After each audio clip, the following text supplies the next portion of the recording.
Boss ನಾನು ಅವ್ರ birthday ದಿನಾನೇ ಹೇಳಿದೆ. ಬರ್ತಡೇ ದಿನ ಒಬ್ರು ನ್ಯೂಸ್ಗೆ ಬಂದಿದ್ರು, ಬರ್ತಡೇಗೆ, ಯುವಣ್ಣನ ಬರ್ತಡೇಗೆ. ಅಲ್ಲೇ ಹೇಳಿದೆ, ಏಕೈಕ ವ್ಯಕ್ತಿ ಅಂದ್ರೆ ಅಪ್ಪಣ್ಣನ ಹೆಸರು ಉಳಿಸೋ ಏಕೈಕ ವ್ಯಕ್ತಿ ಅಂದ್ರೆ ಡ್ಯಾನ್ಸ್ ಆಗ್ಲಿ, ಫೈಟ್ ಆಗ್ಲಿ, ಆಕ್ಟಿಂಗ್ ಆಗ್ಲಿ. ಇನ್ನೊಬ್ರು ಕೇಳ್ರು ಯಾವ ತರ ಆಕ್ಟಿಂಗ್ ಅಂತ. ದೊಡ್ಡ ಮನೆ ಹಾಡು ಮುಟ್ಟದ ಸಪ್ಪಿಲ್ಲ, ದೊಡ್ಡ ಮನೆ ನಟಿಸಿರೋ ನಟನೆ ಇಲ್ಲ. ಯಾವ ತರ ಬರ್ಲಿ ನಮ್ಗೆ. ಇನ್ನೊಬ್ರು ನೆನ್ನೆ ನಿಮ್ ಮೀಡಿಯಾದವ್ರು ಯಾರೋ ಬಂದಿದ್ರು, ಕೇಳಿದ್ರು ಏನಂತ, 150 ಇತ್ತು 200 ಆಯ್ತದೆ, ಏನು ನಿಮ್ಗೆಲ್ಲ ಏನು ಕಷ್ಟ ಅನ್ಸ್ತಾ ಇಲ್ವಾ, ಸರ್ಕಾರ ಏಕದಮ್ ರೇಟ್ ಜಾಸ್ತಿ ಮಾಡಿದೆ ಅಂತ ಹೇಳಿದ್ರು. 200 ಅಲ್ಲ 2000 ಮಾಡ್ರು ನಾವು ದೊಡ್ಡ ಮನೆ ಪಿಕ್ಚರ್ ನೋಡ್ತೀವಿ. ಮಾರ್ನಿಂಗ್ ಶೋನೇ ನೋಡ್ತೀವಿ, ಫ್ಯಾನ್ಸ್ ಶೋನೇ ನೋಡ್ತೀವಿ. ಅದ್ ಮಾಲ್ ಆಗ್ಲಿ, ಥಿಯೇಟರ್ ಎಲ್ಲಾರ ಆಗ್ಲಿ, ಎಲ್ಲರಾಗ್ಲಿ. ಆದ್ರೆ ಥಿಯೇಟರ್ಗಳು ಉಳಿಬೇಕು. ಥಿಯೇಟರ್ ಸಿಗೋ ಈ ತರ ಎಂಜಾಯ್ಮೆಂಟ್ ಮಾಲಲ್ಲಿ ಸಿಗಲ್ಲ. ದೊಡ್ಡ ಮನೆ ಗೊತ್ತು, ಇಡೀ ಇಂಡಿಯಾಗೆ ಗೊತ್ತು. ನಮ್ ಯುವಣ್ಣ ಈಗ ನಮ್ ಶಿವಣ್ಣನ್ಗೆ, ನಮ್ಮ ಅಪ್ಪಾಜಿಗೆ ಒಂದು ತಾಕತ್ತರ. ಈಗ ತಮ್ಮ ಇಲ್ದಿರ ಅವರು ತುಂಬಾ ನೊಂದೋಗಿದ್ರು ಶಿವಣ್ಣ.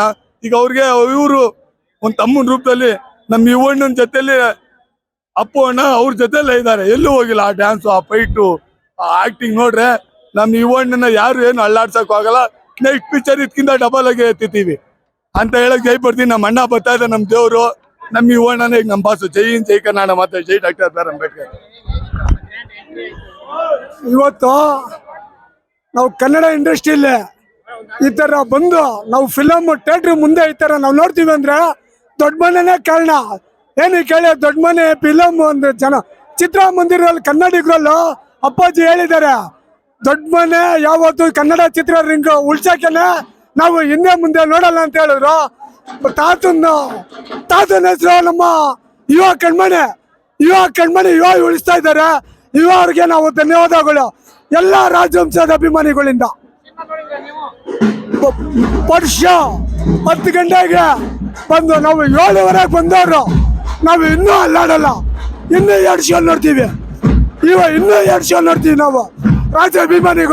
ರಾಜವಂಶದ ಅಭಿಮಾನಿಗಳು ಇವರಿಗೆ ತುಂಬಾ ಧನ್ಯವಾದಗಳು.